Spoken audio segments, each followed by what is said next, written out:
This is by New York Times columnist Thomas Friedman. He said, America didn't become the richest country in the world by practicing socialism, or the strongest country in the world by denigrating its governing institutions, or the most talent-filled country by soaking fear of immigrants. It got here via the motto, E pluribus unum, out of many one. This nation is a great and glorious nation that has a history that really deserves to be known. It's done some horrible things, starting with the indigenous people, slavery, the Chinese who built the railroads, the Japanese who, some of whom were housed not too far from here. And yet, it is recognized as the shining example of democracy and opportunity. And it is all those things. Unless we face the reality of who we are, I do not believe that we will get to the best place where we can be. My first instinct about the election was that we lost our civic faith. We come to being Americans as spiritual people, and we bring our religious faith to the table, we bring our humanity to the table, we bring our partisanship to the table. And what I watched my colleagues and fellow voters do was lose their civic faith in the last election cycle. We didn't explore how deeply we love and abide by who we are as a country and understand that that's an idea. We did not bring process to be celebrated. We in fact averted process at every turn.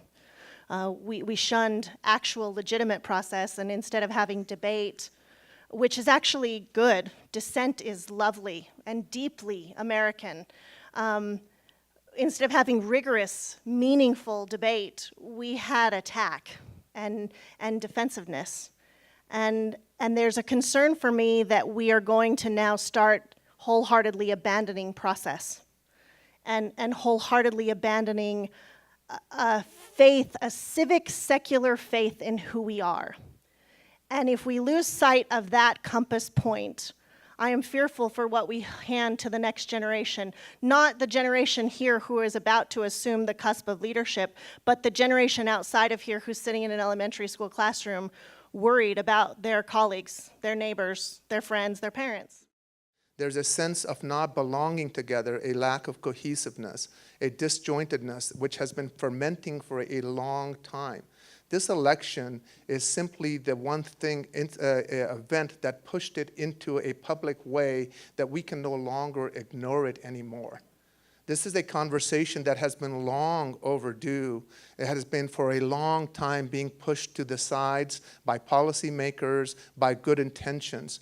But poverty, homelessness, mass incarceration, the environment, a sense of social and economic mobility, economic opportunity, the inheritance for future generations. These are not academic issues. These are very existential issues for people on a daily basis.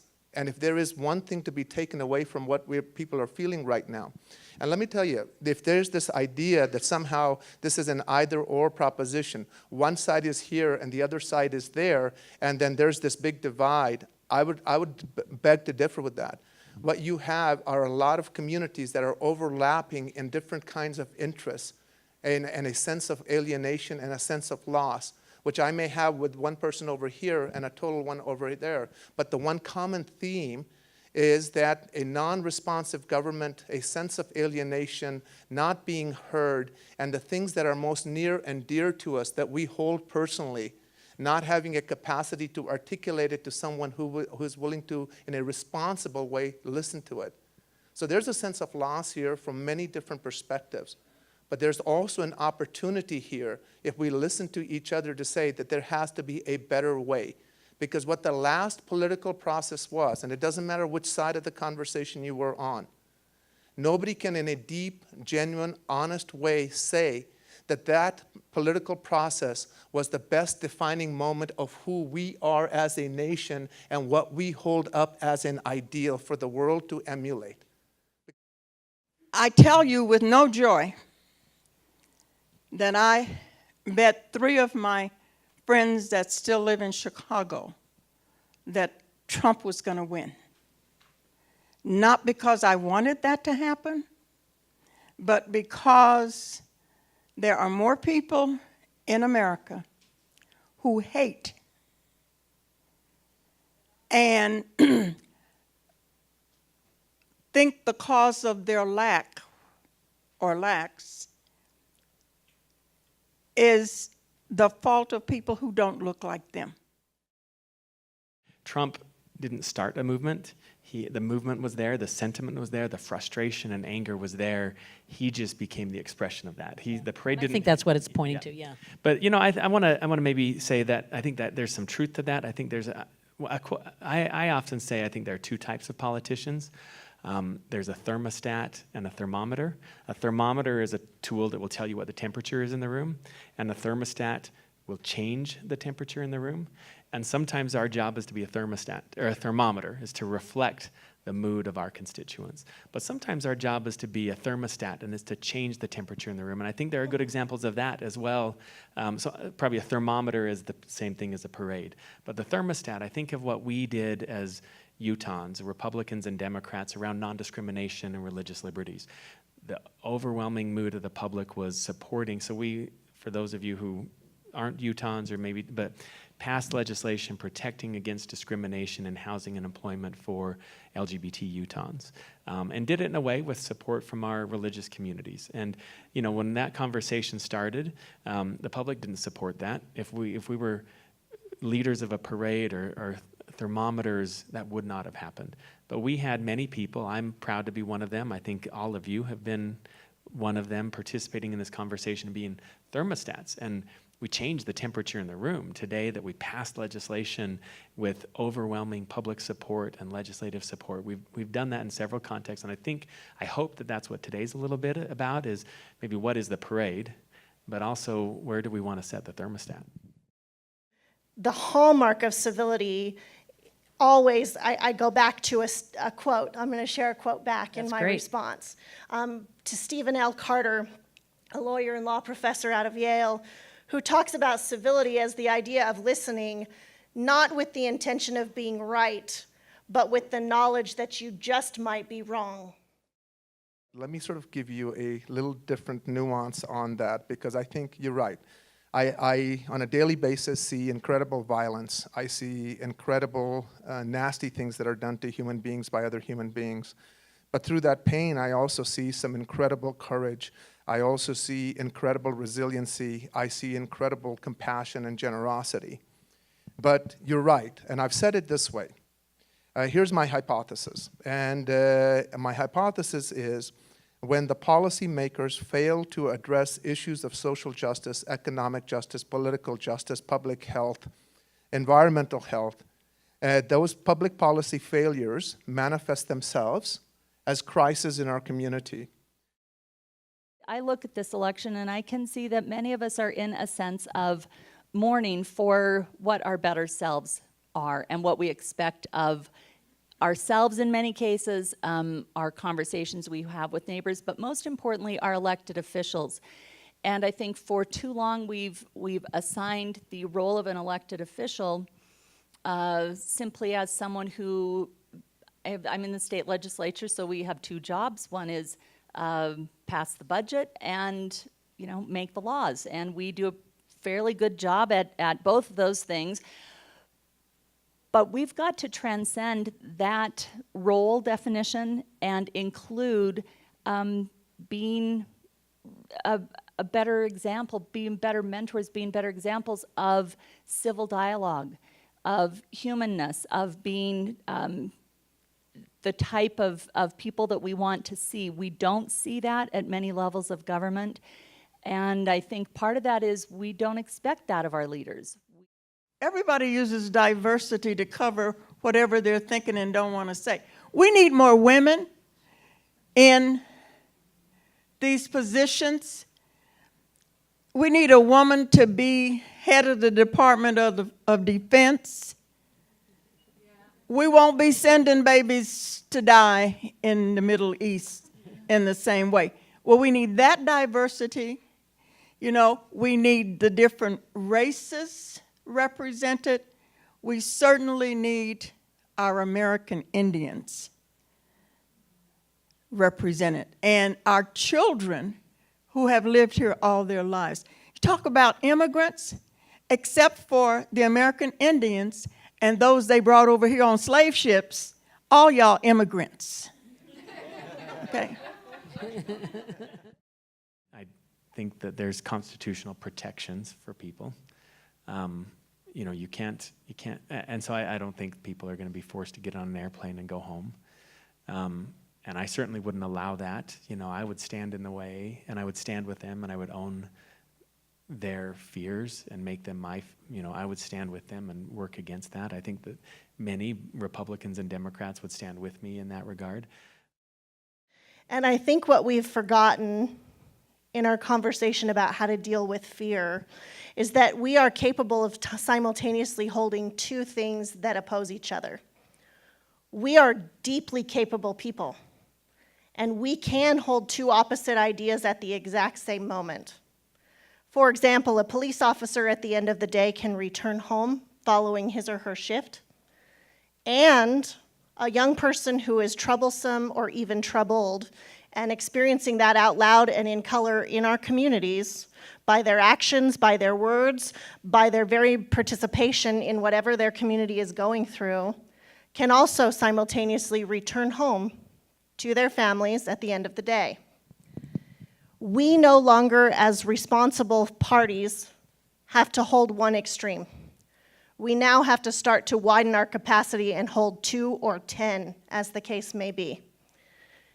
And our conversation, our language is so confined to one position or to partisanship as two things that I feel like we need to teach to the next generation and encourage ourselves to live up to the example of simultaneously doing the hard piece of holding opposites, holding extremes, holding multitudes of points of view, and still acting. I know that as an elected official, one of the things that's always a challenge is to step away from the concept of otherness and saying it's those people, and even the way you frame a conversation can create an us and them or a sense of otherness in communities. That's not helpful. It's not, and the more we can move to talking less about each other and talking more with each other, those are helpful shifts in perspective. I think we get better policies when we do more of that. I know the past couple of years in the Utah State Legislature, we've done a lot with justice reform. And for me, experiences that I was having as we were discussing this as policymakers, that I was having from a church standpoint, where I was in the Salt Lake County Jail, dealing with and having the experience of helping individuals transition from the Salt Lake County Jail into finding a place to live and a job, really informed my perspective on this issue tremendously. And I was able to now have an experience that was very unique amongst my 75 House colleagues and share that with them in a way that was different than their perspective. And that experience that you have and the conversations that you have are incredibly important, and if you don't make that effort, you're not in a position to bring, I think, a breadth and a depth of conversation. It's not just the mayors and the legislatures and the district attorneys who are assuring that we will stand with them to protect their safety, but it's the PTAs and it's the athletic teams, the sports teams that are inclusive and And we need to tap into what's right with America. We can talk past each other in an academic sense. We can be descriptively be very smart about the explanations that we're giving. But if you're a coal miner in Pennsylvania, okay, if you're a poor person who cannot seem to get a job after the 15th application that you put in, if you're a person who's struggling to figure out how to make ends meet, or a person who is struggling to find how to pay the electric bill, let alone be able to turn on the TV to get and hear the political dialogue, right? That's a reality that sometimes in an academic exercise we have forgotten. There is a humanity, a citizenship there that is hungry to be seen and to be heard, to be engaged in, to be conversed with, to have you say to them that what you're feeling, what you're suffering, may not fit the academic definition, but is nonetheless existentially very real to you. And as politicians and policy makers, we forgot that part of that conversation. Unless we confront, and not in an uncivil way, but confront who we are and understand what all of this means, all we're going to do is maintain a surface civility.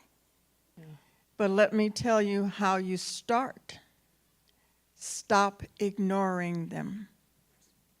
Stop averting your eyes when you pass people on the street. A look is worth 10,000 words. I am from the South, and in the South, growing up, you spoke to everybody. I am going to rage against the loss of my civic faith loudly. I'm going to rage against it silently. I'm going to rage against it with boots on the ground in day-to-day moments. I'm going to find those drops in the bucket. And I am a firm believer that drops in the bucket matter. Be the change you want to see. Be the leader of a conversation that is elevated beyond what we see on the television, and start to help craft messages that can be reassuring, especially for children. And the rule of law becomes very important, both as a cultural issue and as a legal issue. And so you have a role to play in that. Because when that initial authority comes in, it is taking the temperature to see if you're willing to acquiesce and abdicate your role of citizenship. And each one of us has a role to play in that. It's like somebody telling a racist joke, right? Somebody tells a racist joke into a crowd, assuming that the people who are the audience is going to go along. But the first person who stops that and says, hang on a second, that's unacceptable, and don't do that around me. That's a body check back to that person that will think twice about telling that racist joke in another crowd. So all of us have a role to play, and we will be tested. The best thing to do is the right thing. The next best thing to do is the wrong thing. The worst thing to do, though, is nothing. And I believe we are at a time where nothingness and emptiness and excuses and lacking, it can no longer afford to be our perspective. But the width and breadth of who we are has to expand now to the fullest capacity of what this moment in time demands. Hope is an anchor to our souls.